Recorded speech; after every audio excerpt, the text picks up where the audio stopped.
Marvelous. Okay, so welcome to session 14 of the Northern Digital Storytelling Festival 2023. So we've had a week and a half now of exciting talks and conversations around all sorts, from theatre to mixed reality, AI and tech, and everything in between. And it's been really fascinating, actually. We've had diverse people in groups talking about different things, but around the same topics. And we've really been trying to design the festival so that we are getting conversations with people who maybe normally wouldn't speak to each other. So business people and academics and fanaticists and all sorts of folk in talking about their craft. So it's been really excellent. We've had some great attendees as well, and our favourite questioners are in the audience. So welcome to you guys. It's lovely to see you all again. Looking forward to your questions later. And so I'm going to introduce the format for today. Really, is I'm going to introduce you guys. You're going to do 15-minute talk each. And then I'll introduce the next one when we'll have 3 talks. And then at the end of that, we'll have quite a nice chat, some Q&A from the audience. I've got some questions as well if the audience happen to be shy, but so far we have had no shy audiences. You might get bamboozled by random questions you'd never thought you were going to be asked, but I'm sure you'll all be fine. And then we're going to wrap up and you can go and have a nice glass of wine afterwards. So that's pretty much the format. Oh, for you, sorry, Sam, you're only allowed coffee because it's 10 a.m. where you are, so you're not allowed wine yet, I'm afraid. Well, you can if you like. It's up to you, obviously. But and Marian, you're from Portugal. You can have wine anytime. I think you're allowed it at lunchtime, aren't you? So yeah, even in Pocklington. Okay, so I'm gonna. What is that you've got? What is that? The state beverage of California, LaCroix. Oh, LaCroix! I thought it was Gatorade for a minute there. I'm like, God, that's a blast from the past. It's been a while since I had that. Okay, so before I start, can I say a very big thank you to the Screen Industries Growth Network, Sign, for sponsoring the festival, without which we wouldn't be able to run it. So a big shout out to you guys. Thank you very much for your support for the event. And just a wee reminder, we'll be recording the sessions. So they're all recorded. They're on northerndigifest.co.uk. And there's a session recordings tab on that website, and all of the sessions for the last 13 and a half sessions are all up there already for your viewing pleasure. So please go and have a look at them. There's some really interesting ones, actually. A lot of interesting material there and latest cutting edge stuff. Okay, so I'm going to introduce you now, Marian, first, if that's okay. Marian is a Professor of Interactive Media at the School of Arts and Technologies at the University of York. He also was the co-founder of the Digital Creativity Labs, an interdisciplinary centre for impact-driven research in digital games, narrative media, and the rich space in which they converge. With over 20 years of research experience in non-linear, interactive, responsive and configurable storytelling, he has looked at novel forms of expression and at the same time new technologies for their realisation. Interactive storytelling is a subset of non-linear storytelling and refers to stories whose development could be influenced by explicit choices made by the viewers themselves. In this session, Marian will consider interactive film, targeting stories told primarily with recorded video and audio, and for which continuity is essential. Finding appropriate modes of interaction with a film and finding the right balance between lean forward interaction and lean backwards viewing, and finding formulas that do not lead to unfeasible production costs are key challenges yet to be answered. Over to you, Marian. Goodness me, that was an introduction and a half. I try my best. I think I'm going to do a runner. I can't live up to that expectation. Goodbye. It's meant to build you up and make you feel excited and important. Oh, dear God. Okay, that was the marketing page. Now let's see what I can deliver. And before I do anything, I will share my screen. I have some sound, but I don't think I will play it. But anyway, just take that box. Heather, please tell me, is this now full screen and visible? It is indeed, yes. Okay, well, the introductions were made. That's me, the guy who Heather introduced earlier. Where should I put the audience? I'm going to put the audience there to get some feedback. I'm going to talk about interactive storytelling. Obviously, that's what the section is about. And I start with a question: what is interactive storytelling? And God, this could mean a lot of things. We have terms that we often use interchangeably, such as interactive, nonlinear, branching, responsive, what have you. And there's also so many media in which we can tell story: film, TV, radio, games, VR, AR, theater, and so on and so forth. So for the purpose of today's talk, I'm going to define interactive storytelling as stories whose development could be influenced by explicit choices made by the viewers themselves. And I think the ambition is higher if we say whilst we watch it, because that makes it technically and conceptually harder.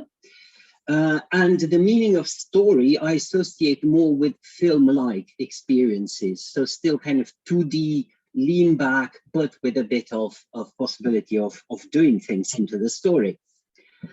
I pose here that the most common format is that known as a branching story, essentially with yes-no choices as we progress, as beautifully exemplified by the most iconic interactive film to date, I would say, Bandersnatch. The diagram there wants to suggest the kind of branching narrative structure, two-dimensional narrative structure. It is reversed engineered. It is not done by the authors themselves. And yeah, so this model, the branching format, I think it leads to rather unrewarding stories because it's a bit brittle, or if you want to and have the ambition and the money that Netflix had, it can be quite costly. It is alleged that Charlie Brooker said, "I'm really glad I did Bandersnatch, but never again," because they really struggled with putting it together. And we had actually Russell McLean at an event here in York a while ago, the producer of Bandersnatch, and we talked about the tools they used and the tool that I was developing at the time in DC Labs, which comes right at the end of this talk. And he said, "Oh, that could have been interesting to find some efficiency in authoring." So one cue already kind of addressing interest from audience. Of course, developing such ambitious productions depends very much on the tools that you have available.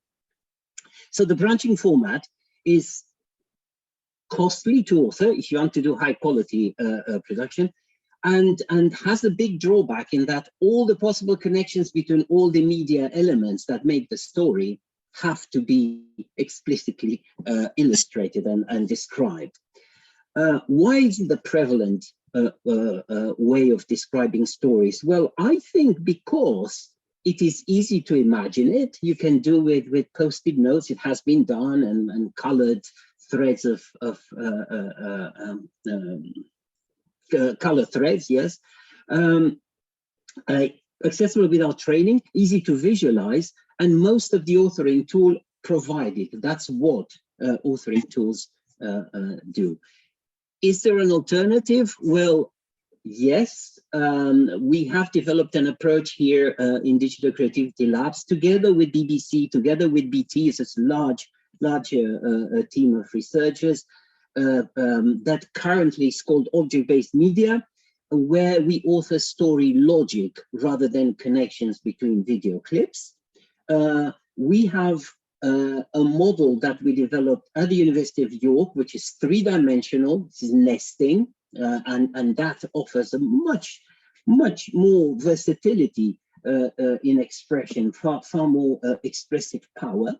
And we also have now just completed a research prototype which is robust enough to allow me to advertise it here. It is open source. I've used it in teaching this past term, and it was robust enough to withstand 30 students bashing it. So I have some degree of confidence in it. And to maybe introduce some of the nuances of what could be done in interactive storytelling, I have two productions that I think to me, are references. One quite early on, done in 2006 and 7, called Accidental Lovers, and another one 12 years after, called What is Love, which I would like to sketch here as food for thought for you to understand how we deal with producing content for such large spaces, dealing with interaction, etc. There are 2 papers referenced there in which you can find more detail. How are we doing for time? Ooh, hurry up, Marian. The first one, Accidental Lovers, was an episode of a romantic comedy that we broadcast on the Finnish national television in 2006 and 7. At the time in Finland, there was a chat format on television, and the director had the idea of combining a chat format with a soap opera. And the basic principle of the interaction is that members of the audience send messages to the storytelling engine, to the production, whilst they're watching it, and the film adapts to those unstructured messages sent by SMS. The variation that is provided by the story is in the inner thoughts of the characters. There's quite a lot of variation there, and by juxtaposing inner thoughts, you get new emergent stories. But there are also a few points in which the actual plot responds to it. So more on that structure. It is a 29-minute experience. Only 12 plot variations possible, and they are represented as branches. But the actual variety in the storytelling is achieved through voiceovers to the thoughts of the characters. There's little synced up audio. The story is told mainly by visual means and overlaid thoughts of characters. That's an economical means of production, and also allows quite nuanced responses in the story itself. And you see here at the bottom, we had about 80 videos between 1 minute and 40 minutes. So that gives the plot variations clearly. But we had 850 voiceovers, easier to produce and to work with in the actual production. Here's how the ratings varied. We broadcast sometimes, you see on the 29th and on the 3rd and on the 6th, we broadcast quite a few times. On the 6th, we broadcast 4 times, all one after the other. You see how the audience viewing is kind of decreasing from one episode to the other, but that's not reflected in the number of text messages that's received. So those who want to interact and explore a bit more remain and do it. Moving on, another production that we did more recently called What is Love is a story between 2 young people who live in 2 different parts of the world. Their relationship is maintained by something, a connection, a mixture of Alexa and Facebook and artificial intelligence, a kind of butler called Z. In any case, the story exposes various tensions of the couple, and the viewers. There is I should also say this: the female protagonist, Amelia, has a social network, and you as a viewer are gradually made to react and become part of the social network of Amelia. And at first, messages are staged and you just react to them. You kind of express emotions and whether you agree or not agree with what people say on social media. But the expectation was that you as a member of the audience then start to become an active writer of messages, assuming that through that you also make connections with the other members of the audience, but more importantly, that the storytelling engine has indications of what your thoughts are and knows how to drive the story on your particular path. This was shown as an art installation. We didn't have the technology to webcast or to distribute it widely, so there were just a few booths in which the story was consumed interactively at York Mediale in October 2018. And we've used some cinematic means to enhance the tension where we realize that a member of the audience does not react to the story as intended, to entice a bit of interaction, such as cutting more often between clips or increasing the rhythm of the music. But if we stayed there a little bit and no interaction happened, we moved to a new chapter. I'll skip that.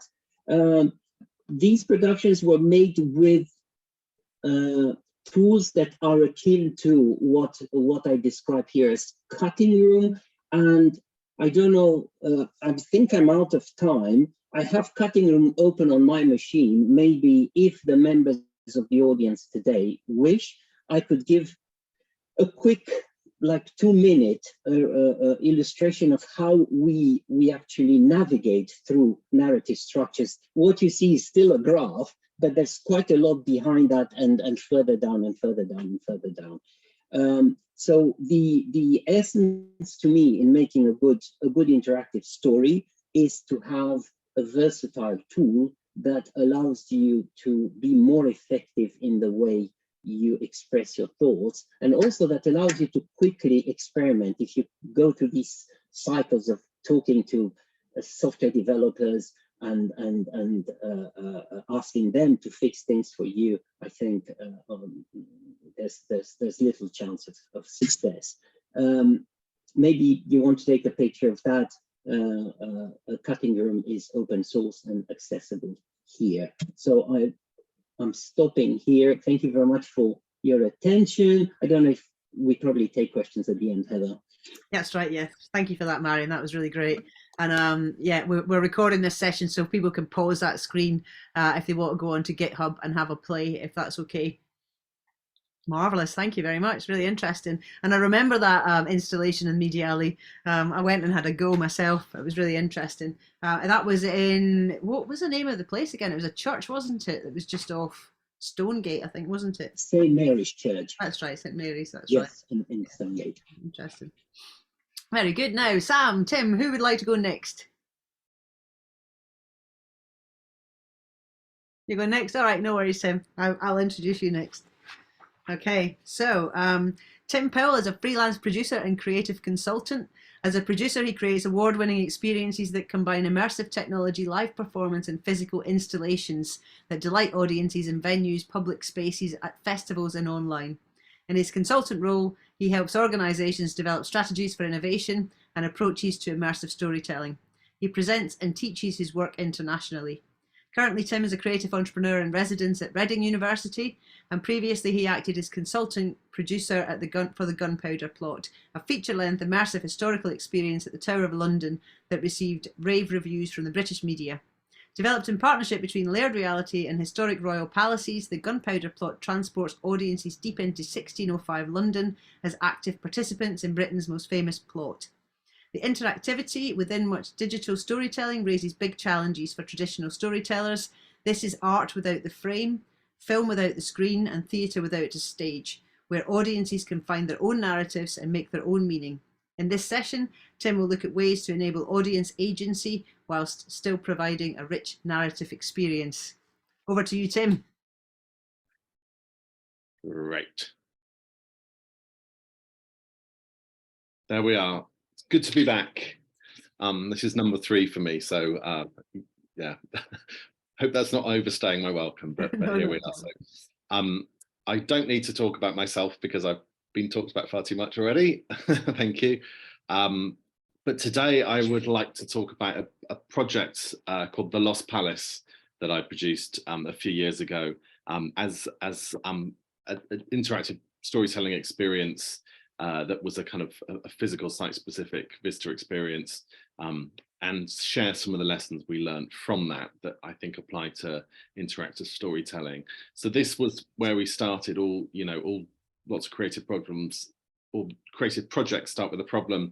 This is the banqueting house on Whitehall, and beautiful room, the ceiling by Rubens, but banqueting house is just that tiny little bit of Whitehall Palace. Just before you go any further, Tim, I'm getting some grey blocks on your screen at the moment, just over where the text is. Can you maybe just try and unshare and share again, just to see if it goes away? Sorry yes. to interrupt you. What's? So I'm getting a block to the right and then a little block on the top and the bottom. Is it maybe part of Zoom or? Yeah, it looks like where the Zoom boxes are. Oh, right. Sorry. Just maybe try unsharing and sharing. It might go away.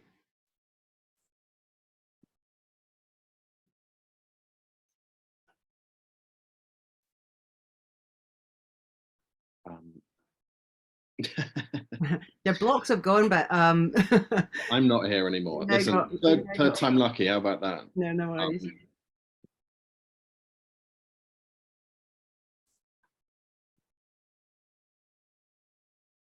So if and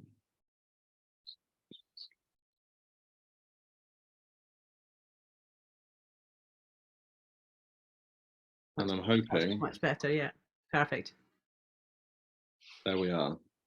Thank you. That's brilliant. Right. Okay. So Whitehall Palace was the largest palace in Britain, 1,500 rooms. It burnt down 300 years ago, and there's just one building remaining. But in some of those places that burnt down, you really have some of the greatest hits of British history. It's where Shakespeare performed King Lear for the first time. It's where Henry VIII met and married Anne Boleyn, not on the same day, but etc., etc. But this is largely unknown, and this is right in the centre of what's government now. So Whitehall, Downing Street, etc. And people walk past every day without knowing any of this history. So this was our attempt, our response to creating a visitor experience of a palace that no longer exists.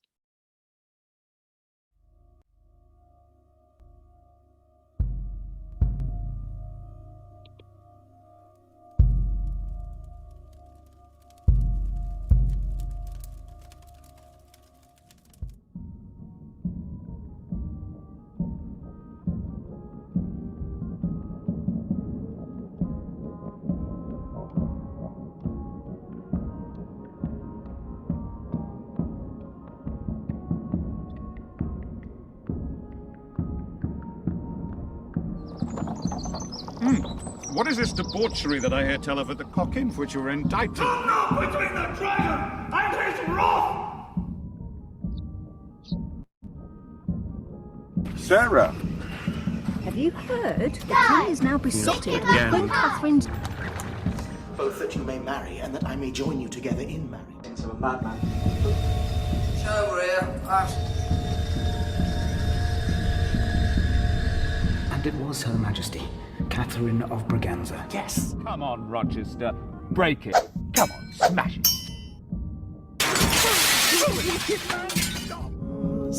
Dread ocean haze.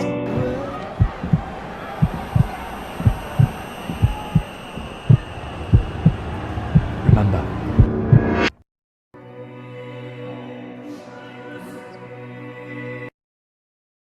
There we are, yes. It was a combination of immersive audio theatre, location-based technology, physical installations in the streets, and live performance. So to run through some of those elements, I should give the credits first. So it was created by Historical Palaces with the design studio Chomko and Rosier, uninvited guest, the theatre company, and the tech was by Calbium Limited. So that's us very humbly winning an award, as you can see. So inside those devices are a lot of technology. It's a hacked phone, it's lots of additional sensors, blah, blah, blah. But really importantly for us was to hide all of that away. So the actual interface for the audience was this was this wooden block. So the kind of the interactions became human movements rather than like buttons of technology or what have you. And another key kind of technology was binaural sound, which is on the pole there is the microphone that records this. There's a microphone in each of the ears. The actors can perform to the head, and when you listen back with headphones, it sounds like the actors are moving around you, getting closer, further away, or directional. And in terms of the kind of dramaturgy of it, it allows us to put the audience directly in the scene and allows the characters to speak directly to the audience rather than it being like a kind of audio play in the distance.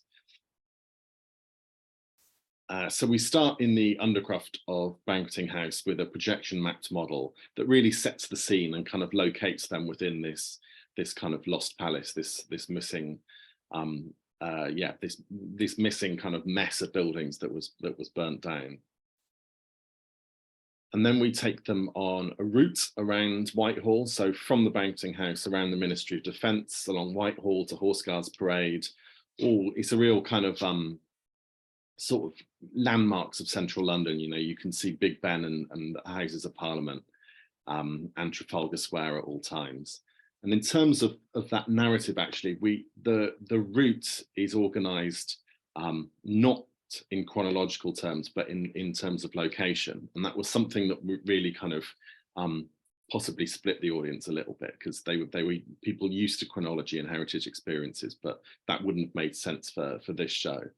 And then in terms of the kind of the narrative structure, I've got it reconverging narratives, but I'm not sure that's actually a term. But what we did is that it is overall a linear experience that's on rails, but within certain areas we allowed choice. So we located, for example, in the gardens, we located lots of stories that people had could follow their own interests in, but then at a certain point everyone comes back into sync and moves on to the next place at the same time, which was, I mean, we'll come on to this in a bit, but really important for things like parents with children and crossing roads and all of these kind of very practical considerations.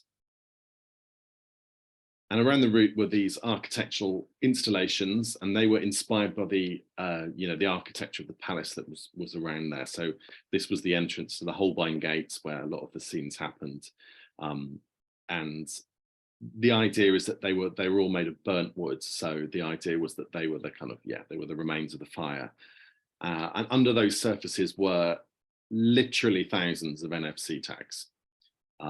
Because when you were in those places and they stood in the historically correct locations, you touched your device to them and it triggered the scene, kind of replayed the history that happened in that place for you. And as you can see on the left of the photo, to the bemusement of passers-by very often. And to kind of add the strangeness even more, we had a live performer who was on the street, who was a busker. It was a kind of contemporary version of a 16th century song, and the busker was actually lip syncing to what the audience were hearing in their headphones. So if they took their headphones off, there was no sound. So we were just really playing with what are the layers of reality, what's in their heads, what's in the street, and what's in the past, what are the ghosts singing. So focusing on specifically then on the interaction. So as I mentioned, we had this check-in. So when we could take people to the exact location where the story happened, we put an installation and they touched their device to them through NFC. It triggered the story that happened in that place, recreated by a theatre company using binaural sounds. When we couldn't take people directly to the place because something inconvenient like them building the Ministry of Defence on top of it, we allowed the device to become almost like a surveillance device. So we were using the compass and the gyroscope to allow people to find the stories, to move their device around until they located, kind of pointed at the location where it had happened. And then we also used swing and shake, so using accelerometers within the device. So these were just kind of fun, playful moments to make the kind of audience enact certain scenes from the history. So this scene is a sword fight, so you have to kind of smash a chandelier with your sword device, which is a true event that happened. It also becomes a cockerel at one point. You have to throw a cockerel into the cockfighting ring, yeah, it was kind of interesting how comfortable people were doing that in public, because there were literally thousands of people walking up this street every day. But as you can see, this one in particular, people got very much into. And then really the emotional core of the experience was the scene of Charles I's execution, which happened just outside Banqueting House. And for this, we heard his preparations for that execution. And at that point, the device started beating with a human heartbeat. So it became a haptic device. And you know, the heartbeat got quicker as it got closer to execution, and then stopped when the axe dropped. So it was this real visceral, intimate connection with a story. You know, we often talk about, you know, standing in people's shoes or all the rest of it, but there's nothing kind of more intimate and kind of close than a human heartbeat, we thought. And the audience responses we were delighted with. So these were kind of people who who strongly agreed or agreed. So 93% that it was unlike other experiences they tried, 95% that it brought the history in place to life, and 91% that it made them feel connected to the past and the history there. And interestingly, it brought in a considerably younger demographic than you'd expect for a kind of for a heritage attraction. So 59% were under 45. There's some great facial reactions in this picture if you see the girl on the left-hand side. And again, some lovely media reviews, and a nice set of awards too, but we won't dwell on that. So the lessons learned then from this project, I have to say, it's not running anymore, unfortunately, and it's a few years ago now, but certainly played into kind of future projects. So, I mean, I will not be the only one saying this sort of thing during this festival, but prototype and test absolutely everything. So the process of making this, first off, we did an open call competition to across the creative industries, and we funded 5 prototypes that we tested with real audiences. From those prototypes, we formed a collaboration out of the 2 most successful, and then we did 15 rounds of interaction testing with audiences, a full scratch test, and then we were able to do some improvements when we brought it back in year 2 as well. And crucially, we had those the questions that we had for the audience response about feeling connected to the past, etc. That was an evaluation framework that we ran throughout the whole process. So it was really, we were able to kind of track the same metrics basically across every stage of this testing. And these were, you know, the heartbeat was by Chomko and Rosier, and this was their prototype devices. So they're absolutely beautiful. The prototypes not only beat, but they kind of guided you on the route of the final walk he took. But what we also learned from testing is that you have to kill your darlings, and very much not this actually. I probably should have picked a different picture because it's something we didn't have to kill at all. But very, very beloved parts of the experience, which we were all very proud of, the audience just didn't get, and we just had to get rid of them. So it's quite a brutal process.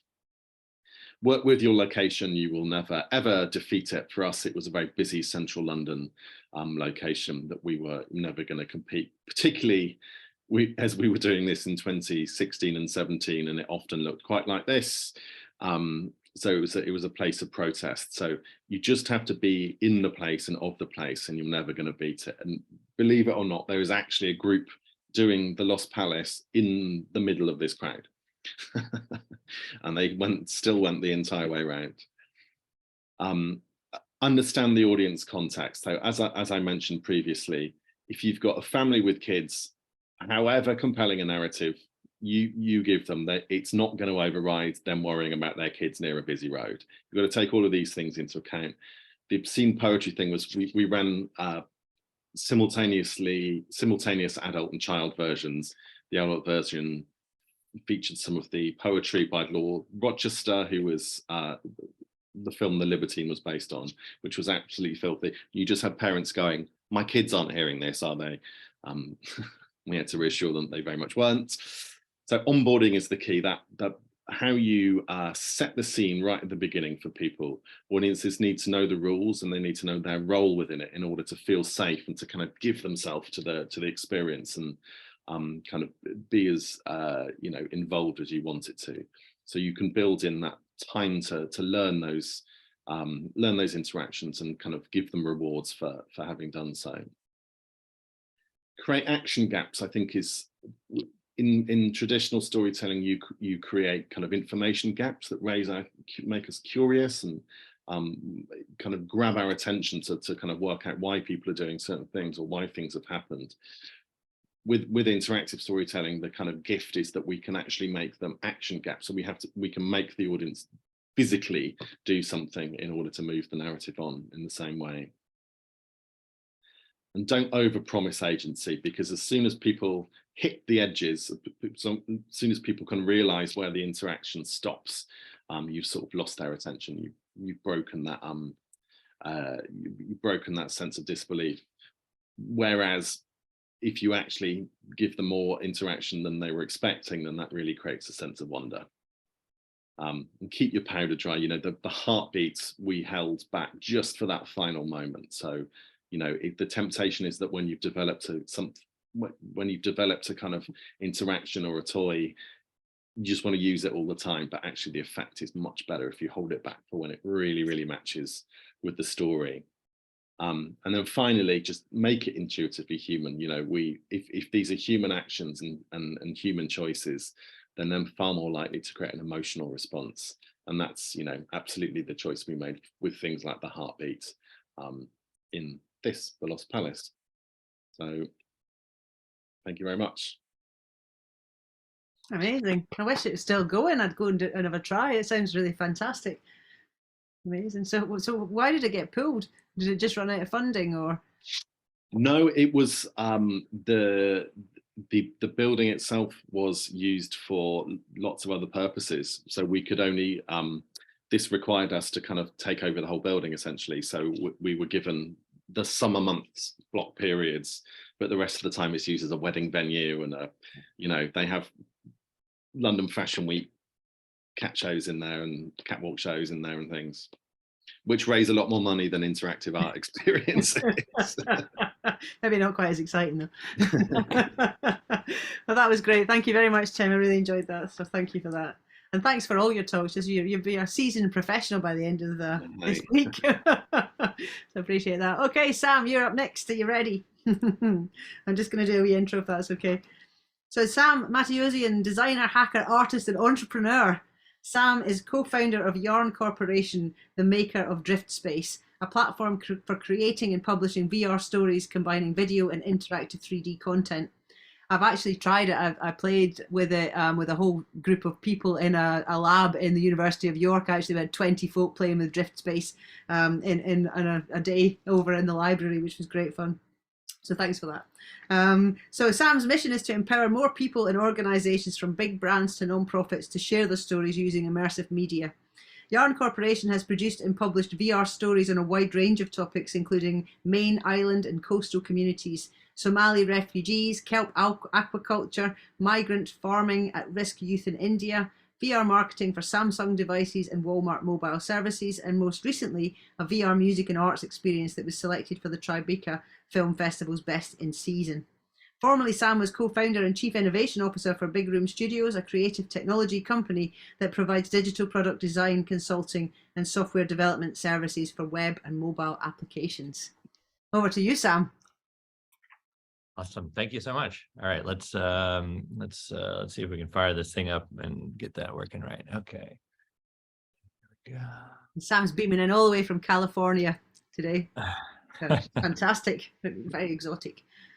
Yes, very exotic California. It's we're still in the rainy season, so we're not getting the normal sunshine that is why I moved here. But you know, we'll make do. We had hailstones yesterday. Sorry.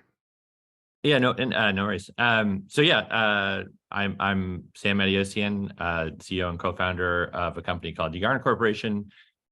We have been building a variety of products in the space of user-generated interactive stories for around a decade.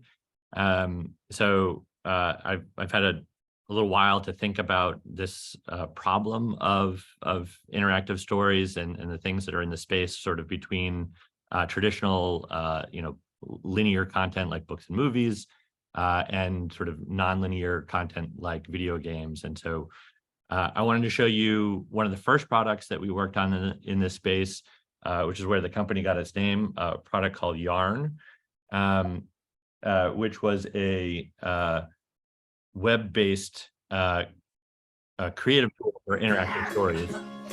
This is from about 10 years make ago. Us human. They bring into focus what's important in our lives. And these characters, plots, and worlds become part of who we are. Stories teach us, entertain us, motivate us. Would you like to make a story? Yeah. Stories help us to remember. By passing stories down from generation to generation, we understand our place in time. And every old story begets new stories. With Yarn, the story has evolved. Yarn is an accessible, rich, creative environment where non-programmers can produce interactive, game-like content with ease. Kids, parents, fans, and professionals can make and sell engaging, interactive content. Users can create their own worlds and characters, or further the adventures of the stories that they already love. With Yarn, the age of digital storytelling becomes open to everyone. So that's a fun little like blast from the past for me, because that's my kid who's now a 13-year-old like full-blooded teenager. So seeing her as a bright-eyed little 5-year-old is pretty awesome. So one of the things that we learned from that original product was that sort of the gap between traditional like linear content and I would say like full-blooded video games. So we were working with a group of young aspiring illustrators, from a local art school as potential like test users of this product.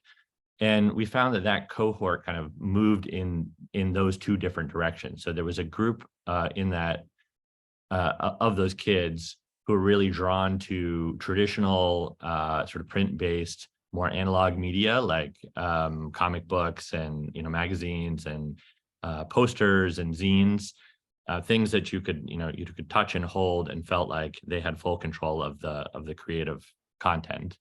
And on the other hand, there was a group that was very excited about digital storytelling, but they very much wanted to make games. And so when they started to work with the tool that we had gave them, they just kept asking for more and more features that were like, how do I make this a game? And so that kind of got me thinking about this, this sort of in-between space that we've inhabited. And ultimately that pushed the product work that we were doing sort of more in the direction of games. And that led us ultimately into a virtual reality product. Although even there, what we've made, as Heather can attest to, is much more of a similar sort of in between kind of a product. It lets you do branching narratives. It was aimed primarily at video content creators as a way to make VR video content more interactive. It's still, by being in virtual reality, it provides a very strong sense of agency in that you inhabit the content from a first person's perspective. You're able to, sort of move about, choose what you look at, and choose sort of the direction that the content goes in. But I still wouldn't describe it as a full-blooded game engine. So I'm going to show a quick little video about that product.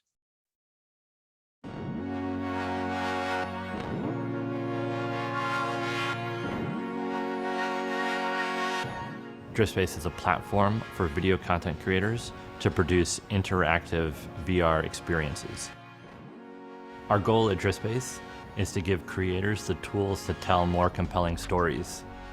We realized that most of those content creators didn't have the capability to make interactive work like that. It was super expensive, it's super time consuming.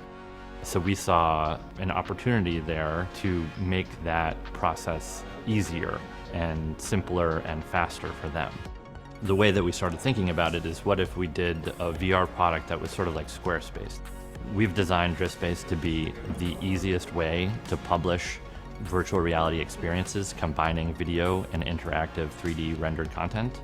You as a content creator capture your VR video experiences, drop them right onto your headset, and then start composing your virtual reality experience in the headset immediately. You have a beautiful environment, and then you as a content creator can go out into the world, you can tell your stories, and you can plug that into this templated system that we've made for you. All right, I'll pause there in the interest of time. So yeah, so Driftspace became this creator tool for nonlinear VR video stories where a player can find their way through the content, and that affords the player more of a sense of agency. And what we saw was investment in the content. And so they're, when they have that experience, their takeaway is often, quite powerful and long lasting, as though they've actually, had that experience themselves. It's more like reliving a memory than remembering a story. So from a player perspective, being able to take control of the direction and make decisions gives you this heightened sense of reward for the outcome. I'm more invested in the story. I made it through my version, and maybe in the case of gaming content, I accomplished something hard. I got through all of these puzzles. I solved this thing. But as a storyteller, this means giving up, control of the narrative. What happened to the character? What did they learn? Why did their actions cause a particular result? And often that's, sort of the very purpose of the story. The author has a message or a moral, something important about how life works that they want to share. If you make these kind of decisions, you might see these kind of results. So that's this sort of natural tension in this space between sort of narrator or author-driven story on one hand, and player or consumer driven agency on the other hand. And so people in this space have sort of struggled with this dilemma. How do you give players a sense of agency and investment while still retaining narrative control such that you can tell a meaningful story? And so I guess I'm going to look at a few of the historical experiments from sort of points in the middle of this continuum. So the first sort of very well known example just to the right of books was Choose Your Own Adventure books, and then kind of following from the Choose Your Own Adventure into video games, but sort of to the left of actual arcade or action style games, you had adventure games. So Choose Your Own Adventure books, popular in the era of my youth, and they let you pick different sort of direction for the character to go at the end of each chapter, and depending on which way you went, you would end up with different endings. And that was a great, novelty. We would read through those and try to, find all of the different endings and, pick which ending, you like the best.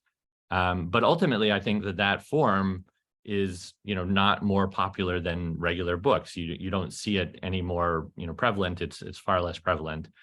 And so, why is this sort of innovation, kind of less compelling than a linear story? And I think one of the important pieces, and Tim, I saw this on one of his slides about the sort of the peak end rule. So this comes, this is this thing baked deep into the human psyche that psychology researcher Daniel Kahneman described in his book Thinking Fast and Slow, the peak end rule. So an example of this is that the way that you feel about an event is sort of defined by the peak of the experience and then what happened at the end. And so if you go to the dentist and it's a very painful operation, and that's kind of like the very intense experience, very intense bad experience, but at the end you get a lollipop. And so the kids will say, well, that wasn't so bad, I got a toy, I got this lollipop. And so tweaking the end had this effect of changing the overall experience. And on the other hand, if you go on, say an amazing vacation and you have the most amazing snorkeling experience, and you see, you're down there with jellyfish and you had this awesome, life-changing moment. But then at the end of the vacation, you get stranded at the airport and you have to spend the whole night there and you sleep on the bench and it's terribly uncomfortable. That colors the whole thing. You're like, this vacation was terrible. So endings kind of make or break the story. And so in these examples where, you have multiple different endings, you actually have multiple stories, and you had one story that had a good ending and one story that was sort of, sad and terrible. And so you have 5 different endings, and that kind of muddies the overall experience. You didn't have a one like peak and a one end where you can go and take that to somebody and say, wow, that was a great story. Or you think about cliffhanger endings, for example, in television series, they try to keep us hooked. And so you have this awesome show, and at the end of it, they give you this cliffhanger ending, which is disappointing. And my kids will literally like yell at the television, like, why? And it kind of spoils the whole effect. I mean, it has this effect of keeping you in it, of keeping you coming back. But it makes it feel, not as good. So then let's like a little bit further into video game history, like the original text-based adventure game Zork, or its precursor Adventure, where a player could find their way through the story by typing in natural language commands of things to do and directions to go. And for example, you figure out that you can open the mailbox, and that's like the introduction to the game, and it sort of explains what the game is. In those games, so there's multiple paths through the game and multiple solutions to the puzzle, but ultimately there's just one story that's revealed as you play. And so this is the strategy that pretty much all story-based games now take. The strategy enables the player to feel agency in the challenging work of solving the puzzles and figuring out like where to go, but is rewarding them with an uncovered story along the way. So, we added graphics to these sort of games. This is the original King's Quest, and it even, borrowed the little mailbox. But, just adding graphics to that, and largely the structure of that story and how it was revealed remained the same. Further in time with Myst, that was like, we added 3D graphics, and the story got a little bit more interesting, maybe a little bit more meta. Like the story in Myst was a story about storytelling gone wrong. The story that you unlocked was that the author had built this world and had accumulated too much power, and it had corrupted him and had become sort of evil and abused that power.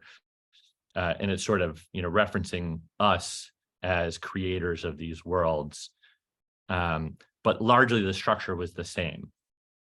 And so why is that structure the way that it is? And here's a little theory that I'd like to, sort of explore with you guys and see what you think. So one way to think about, this progression is sort of from linear to nonlinear, but then as you kind of go up the toward the nonlinear side of the spectrum, you're adding complexity and work essentially. So writing multiple stories is a lot more work than writing one story.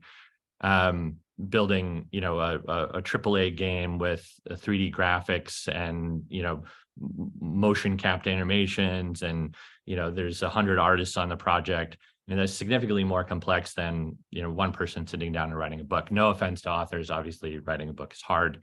But in terms of the sort of economic cost, it's a lot more involved to make these very complex pieces. And so in our kind of capitalist, economy, that has a big effect on what gets made.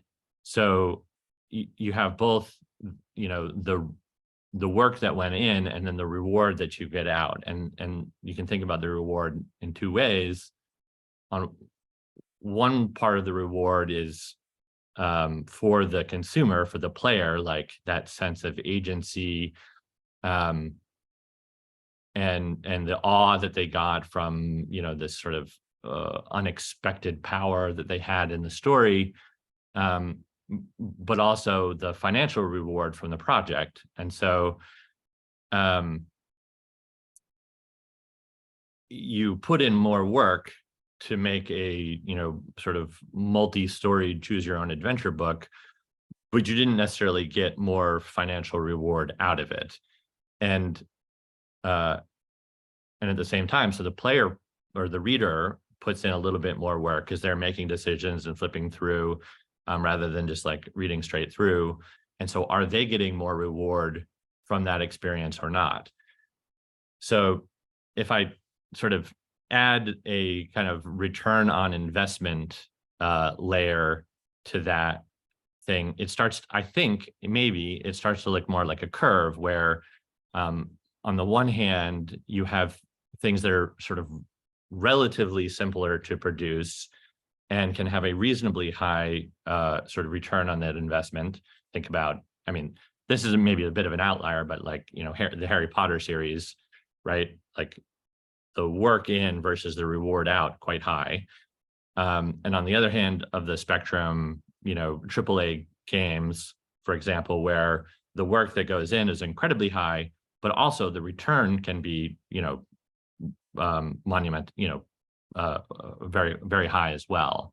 And so I wonder if this is maybe why, like, choose your own adventure books don't do quite as well as regular books, or maybe adventure games don't do quite as well as more first person, style content, is that if you drop a pin onto that curve, maybe the gravity of economic incentives will tend to sort of roll it down the hill one way or the other way. Anyway, so that's my little theory. Love to know what you guys think about it. So fundamentally, I think, if you're working in this space, the goal is to optimize for, player work versus reward on the one hand, and then sort of the economics of creation cost versus the return on that investment on the other hand. And if you can find the sweet spot on sort of both of those curves, then you'll do really, really well. So yeah, that's the end of my little spiel. Thanks so much for inviting me to be here, and I can't wait to hear what everybody else thinks about this topic. I think we'll have some fun. So thanks so much. Thank you very much, Sam. That was really interesting, and lovely to see some of the examples of the work that you do. So it's just really incredible stuff. So I appreciate that. Thank you. Okay, so let's have a look and see if any of our questionnaires have started yet. Of course, Robbie has come flying in, as he always does, with a question for you, Marian. Marian, how did you decide on 12 plot variations with your accidental lover story?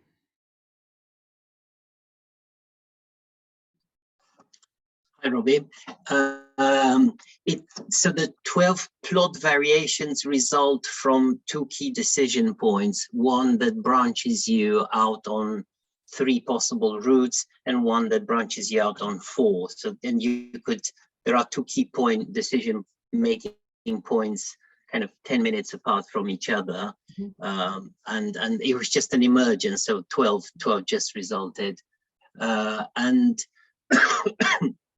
the plot lines were quite easy to understand. So you have 2 protagonists and there's a kind of love relationship between them, hate relationship between them, or they just pass by without seeing each other. There's our 3, and then they repeat plus a further neutral one at the end.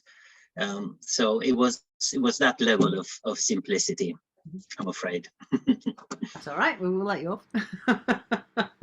Okay, one for you, Tim. What inspired you to start the Whitehall project?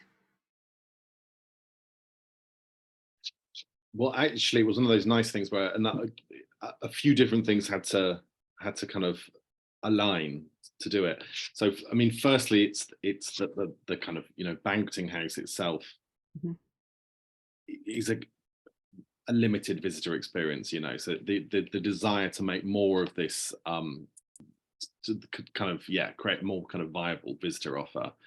And then secondly, really the organization I worked for at the time, Historic Royal Palaces, were just getting really interested in the possibility of both working in new ways with different types of artists and I guess kind of spreading out the visitor experience into the streets. So it was very much a pre-COVID economic situation, but yeah, a real opportunity in terms of the building, and then a real kind of desire to experiment, organizationally combined. Brilliant. Okay, thank you.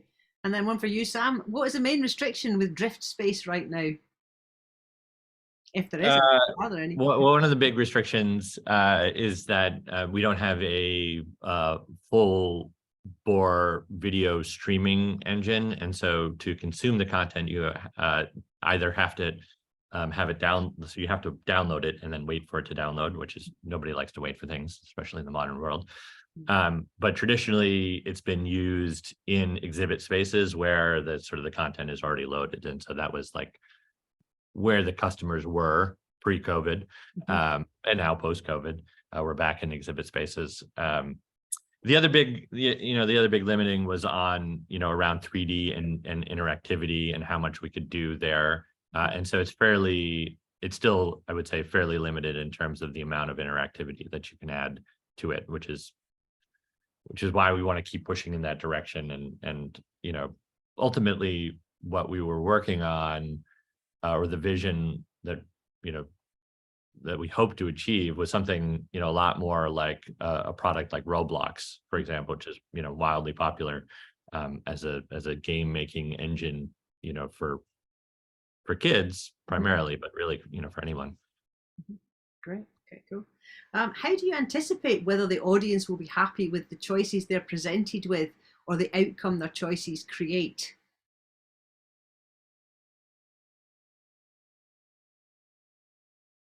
I think that's a hard question.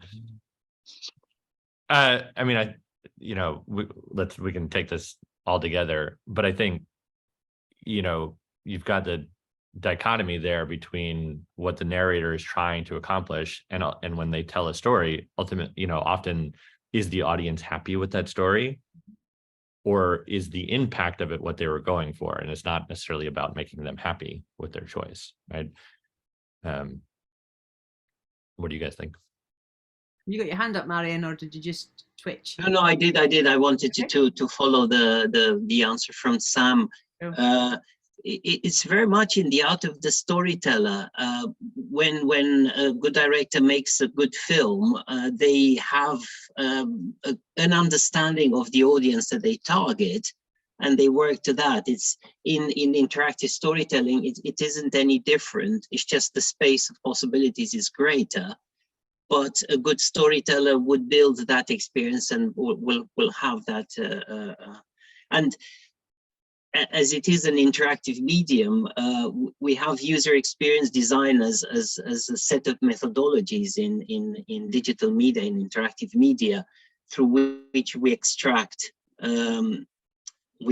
information from users, and those methods could also be used at that end. And finally, the story is interactive, and one of my expectations about interactive storytelling was that they improve as they're being watched, because you see which parts are followed, and you could put more content there later and just make them living things. And that's an attractive theoretical metaphor, but I think we're still far from being able to implement it. Though I don't think we're too far, but I've never worked in an example like that. Did you want to add anything, Tim? No, I don't think so. They were great answers. I just think this is like such an important, this is like the modern question about giving people what they want, right? This is like social media, like TikTok algorithm, right? Feeds you the video that you want more of. But is that really the story that you want? or is that the story that you need, right? Like great storytellers will tell a story and the ending will be powerful and you'll be upset about the ending, right? You're like, why did he die at the end? I can't believe he died at the end, right? But that is potentially a more powerful story than the one in which I get what I want, which is that he doesn't die at the end, right? Like I mean, he's going to do the right thing. He's not going to make the mistake. He's going to do the right thing. And then, so is it culturally, wise or whatever for us to be giving people what they want versus feeding them their vegetables? And can you do that with interactive stories? That's a really good point, actually. And is it the least effort principle, or are you trying to actually, if you give someone too much agency, does it mean then that they're just kind of instantly gratifying themselves, as opposed to kind of going down through that journey? And I guess this question, which has been directed at you, Tim, but could be for any of you really, is around what is the key to engaging the audience, especially children with short attention spans or adults with short attention spans, So is that sort of along a similar ilk, I wonder? Cutting the script. Cutting the script. Really, really brutally. Taking out the big words. Yeah, I mean, ultimately that's what we did.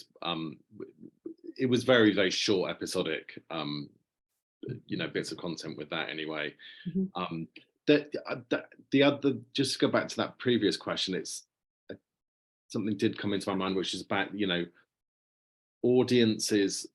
By saying audiences, I absolutely include myself. If we're given options, we want both, right? If there's a kind of fear of missing out versus a desire for control or agency, but you don't want, if you give people a choice of agency, they'll take it. But then at the end, there's a kind of like, I didn't get that bit. Yeah. Which is, possibly a good repeat visit ticket seller.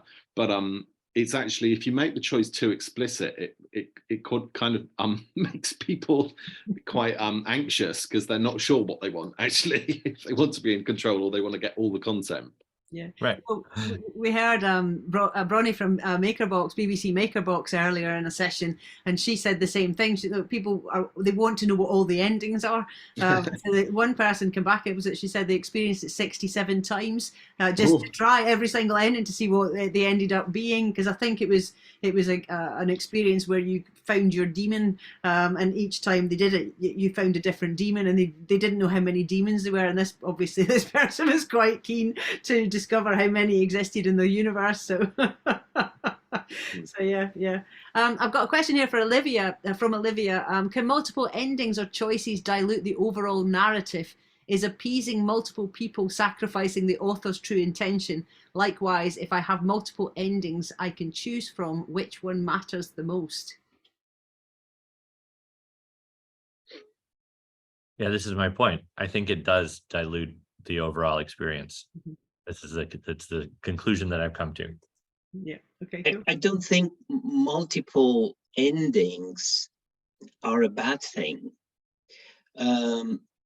because if you take certain pathways, a story takes you on a journey, on an emotional journey, and if that's tuned to your emotions, it may give you an even more impactful ending.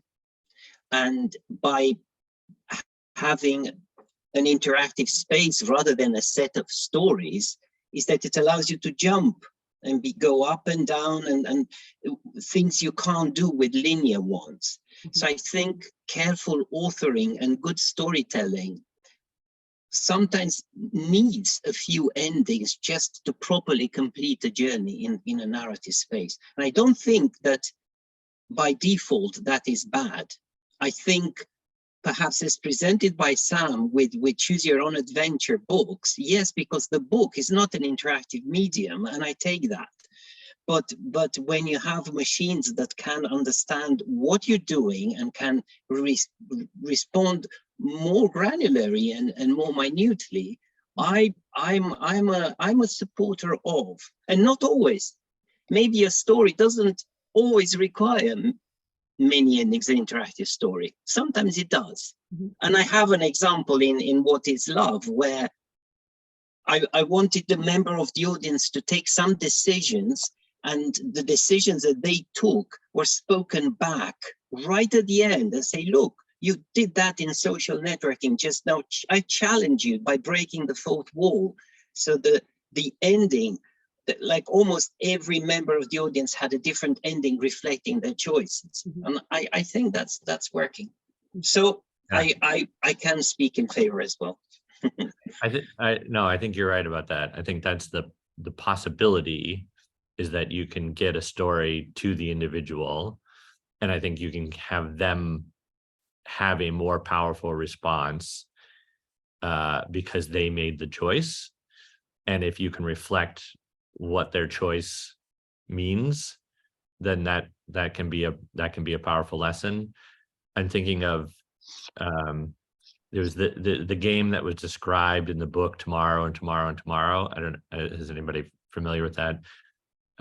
It was based on a real game by a woman who was at MIT at the time, whose name I'm blanking on at the moment, but you can find her on Twitter, and I can post about it later. The game, I think the game was called Train, and you were just sort of in a factory making widgets, and you just had to keep sort of going along with the instructions. And if you had to pay a little bit extra to find out information about the factory, and so you could be going along, doing your job, and ultimately, if you start to uncover more information, you realize that you're making machinery for, like, Nazis, and so you are complicit by, like, playing the game. But if you've actually, like, so you get to the end and it'd be like, you're a collaborator, congratulations. And so, like, by winning the game, you sort of lost something else. You learn something about yourself. But if you uncover the solution, you uncover the truth, then you don't actually play the game anymore. And then so it teaches you something. Yeah. So is the peak end in that case then in uncovering the truth and having that real? Yeah, uncovering the truth. And uncovering sort of the uncomfortable truth, and people that really, were upset about the ending. They'd be like, what are you telling me I'm a Nazi? So I was thinking, to agree with lots of points there, like, multiple endings are great as long as each pathway through is a proper story, which has a kind of structure and we all know what a good story is. And I just remember the choose your own adventure ones, was so much of them was literally like, you died. Right. Yeah. There's a lot of bad endings. I also think there's a sort of I wasn't just writing messages then, I was looking something up on my phone, but there's a live show called The Dark Room with John Robertson. I don't know if anyone's done that, and that's like a kind of live audience choose your own adventure thing. Whereas, you die all the time, the audience dies all the time, and people make bad choices, but actually the story is the show.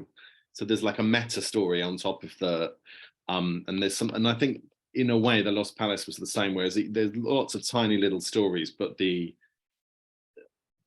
kind of bridging narrative was two contemporary guides taking you around the streets. They were in your headphones as well. So the point I'm trying to make is if you are working with lots of narratives or branch narratives, sometimes the rewarding experience can be a kind of meta framework that you put over the top of that. And I'm thinking aloud now, but I'm thinking that maybe that doesn't have to be traditional storytelling. It can be more game playing or something like that. Mm-hmm. And that leads on actually to a question around, is there a space within this for generative AI to help alleviate some of that time that's been taken, or to try and fill in some of these gaps, or is it just still a wee bit too shit for creating really good stories? What do you think? Marian? You're being very polite, Marian. You can just chip in if you want to. It's fine. Let me be polite then. I'm often not. I just shout over people, so I'm trying to tame. No, but this is something really dear to my heart. 5 years ago, I said AI still needs many years until it finds a space in this creative space, and I regret having said that, because I think now generative AI has a huge contributions to make to storytelling. And just one example, dialogues with characters. You can have a dialogue engine that could enhance your storytelling immensely. The question is, how do you tame it? How do you keep it to stay within your story? How do you, and that's still a very big challenge. But God, I wish I had AI 10 years ago. And another thing, I always assumed in making film-like experiences that once you cut a clip, that's it. You can put some effects on it. You could kind of put some fadings, but that's your atomic element of content. AI can change that. You now have access to you change the faces of the actor, where they look. But it's just, I can't even. I'm so enthusiastic about this that I'll stop here. But God, yes, there will be a lot of developments in this area. We'll Yeah, I think it dramatically changes the sort of work side of the equation, right? And so it's this, amazing kind of modern calculator that can output, creative content, can generate video, can generate dialogue, can generate full stories. And this, to Marian's earlier point about, designing the experience to the person, it can theoretically be generating the story that you need. And yeah, I mean, that's both exciting and disturbing. and challenge, the AI, so much is known about us, but it just can follow you, and it's ridiculously complex and powerful. We really need to do a lot of research here. That's my only strong conclusion I have, but it's really an exciting. Fantastic. It is actually quite mind-blowing. We've had a few sessions where we've talked about generative AI and the ethics of it, and how you tag it or don't tag it, and how we're actually going to catch up with it in terms of right or wrong, or what we do as humans, and the consequences. And even things like, we had Bright Black on talking about the fact that generative AI is now writing C# code, and you can just chuck stuff in Unity and you don't need to understand it. You just ask it to write something for you, and instantly you're now in a space where you can effectively become a Unity developer without knowing anything about it. So, it's just fascinating how quickly it's how quickly it's changing things. Okay, I'm just conscious of the question, so I'm going to add another one from Olivia. Lots of IF fiction point-click games use dialogue boxes to implement the branching narratives. Would disguising these choices, making them a passive occurrence rather than a button press, be an alternative solution to some issues with branching narratives? Early 2010s point and click games had this issue. What do you guys think? What do you reckon, Sam? Yeah, I love that idea. I pitched a concept for a VR piece that was like that, in which the story changes just based on what you pay attention to. And so, you've paid attention to, sort of one kind of occurrence happening, and that leads in a different direction. I think not being aware of the decision has kind of a strange effect. Like, yes, it makes that story your story, but you don't really know what choices you made. That was the kind of the idea that I was playing into with the concept for that piece, was that that's sort of true of life, where sort of many people have this experience of, like, something bad happened in the past, and because that bad thing happened, your life turned out like the way that it is. And your feeling about it is, I wouldn't change anything, because this is how I got here. And so the idea was that you would have these endings that were the cause of something much earlier in the story, but not so directly in the way that we see a lot of choose your own adventure, where it's like, get in the car, don't get in the car, and then you get in a car accident right at, and it's like, it's a little too obvious. But again, I don't really know how that plays out in terms of the consumer experience. It's just fun from a creator point of view. I guess it kind of leads into this other question around, can multiple endings or choices dilute the overall narrative? And is appeasing multiple people sacrificing the author's true intention? Likewise, if I have multiple endings, I can choose from which one matters the most. Right. Good question, Olivia. Well, what do you think? What do you think, Marian, about the idea of choices that the consumer is unaware of that change the ending of the story? If the ethical issues are clear, and it's a bit of a Big Brother feeling at first, because you're being watched and you receive something as a result of being watched, and you may not be aware that you're being watched. I think just knowing that there are things that you do and can be taken into account in the story, but not knowing what exactly could lead to some really rewarding experiences, because that's what, say, oral storytellers used to do. They used to watch you all the time and pick up cues and deliver the story in a more powerful way to the audiences that they would deliver. So I'm in favor of being sniffed whilst watching. And but again, you just need to know that and accept it.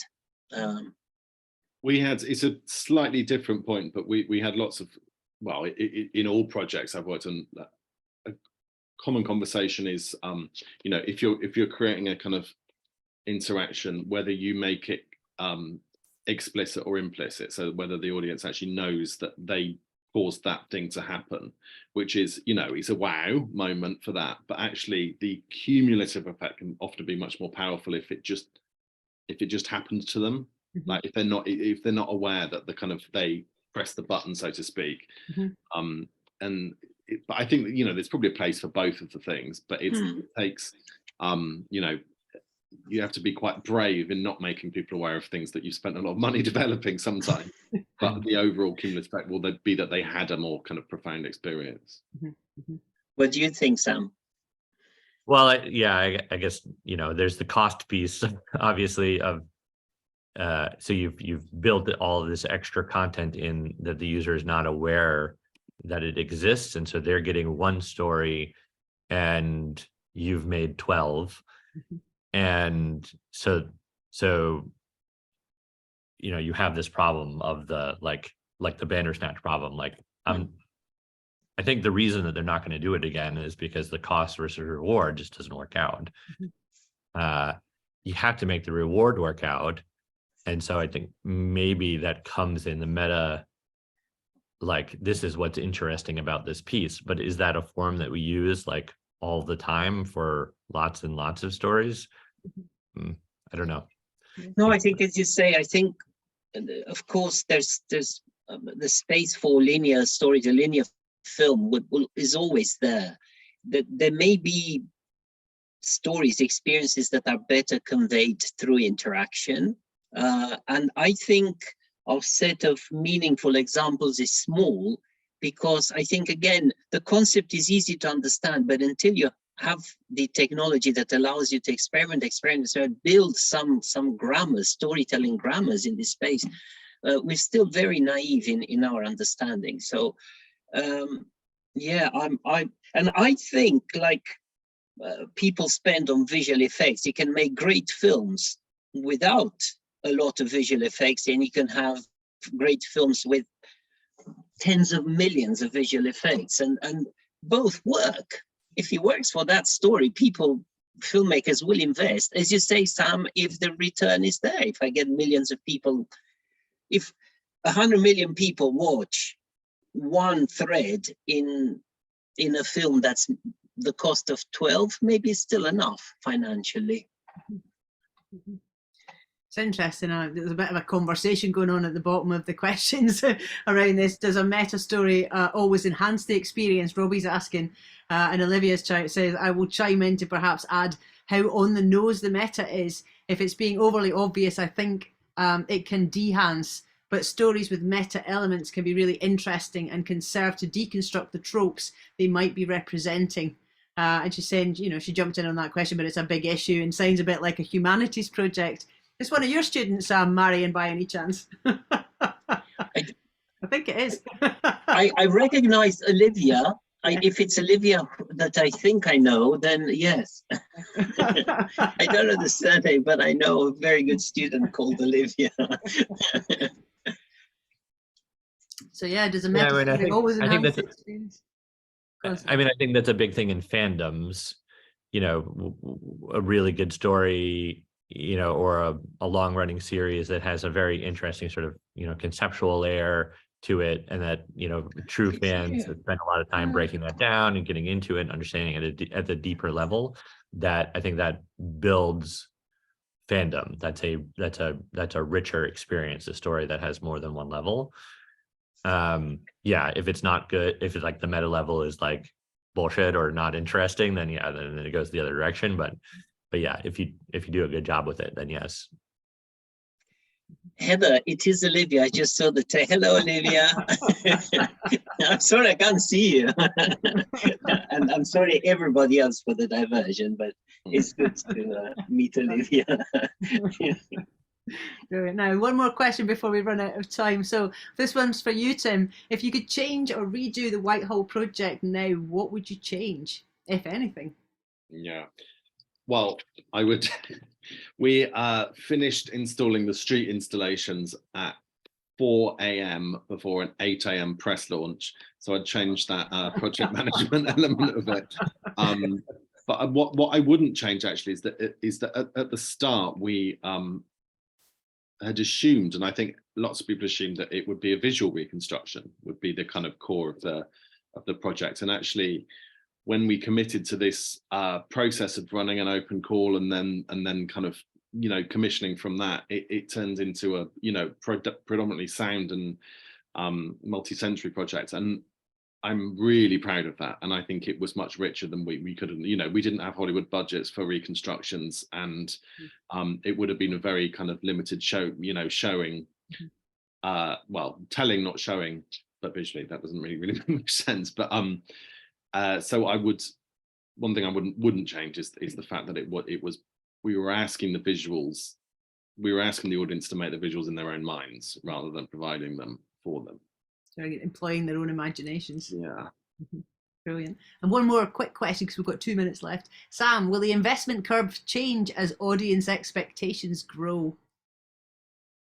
Yeah, I mean, you certainly see that with games and movies, that audience expectations keep pushing further into like how good the graphics are, how, you know, immersive is the experience. Their expectations there are definitely pushing us in that direction. There's generational, you know, sort of interest levels there where, you know, kids are much happier jumping into VR than, you know, older adults are. So and they're like, you know, my generation and sort of younger kind of grew up on video games. So we're all, I think, sort of a little bit more naturally interested in, you know, agency in stories. And you see the properties going both ways now. Like look at The Last of Us, started as a great, you know, story-driven video game, a game that was as much fun to like watch from the outside as it was to play. Now it's a great, you know, HBO series.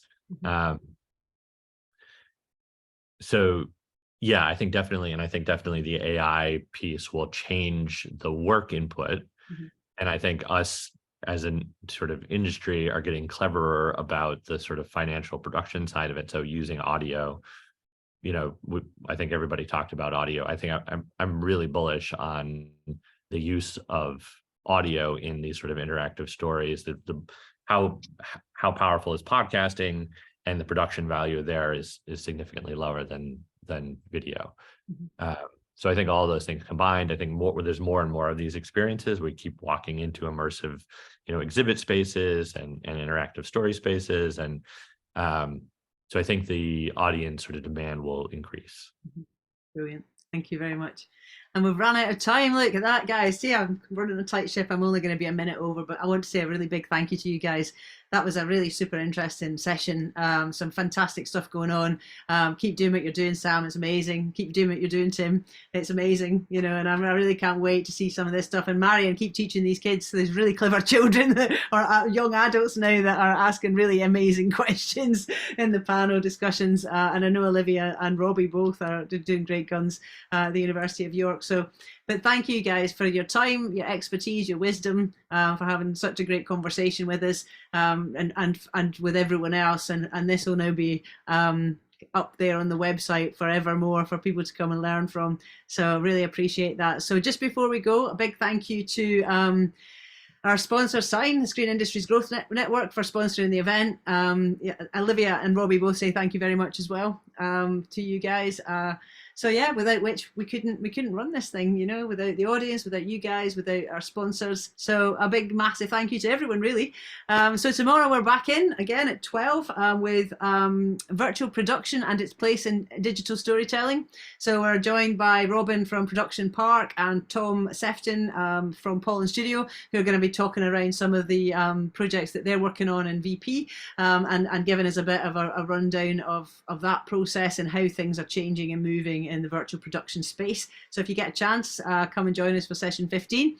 You'll probably still be in bed at that point, Sam, so we'll let you off. You can watch the video afterwards. And yeah, so join us for that. Everything's on the website, northerndigifest.co.uk.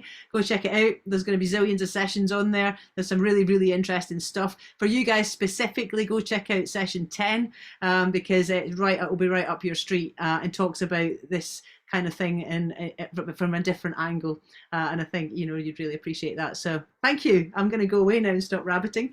Lovely to see you all, and I'll be in touch soon. Take care. Thank you very much, guys. Bye-bye. Cheers. Take Bye-bye. care. Bye.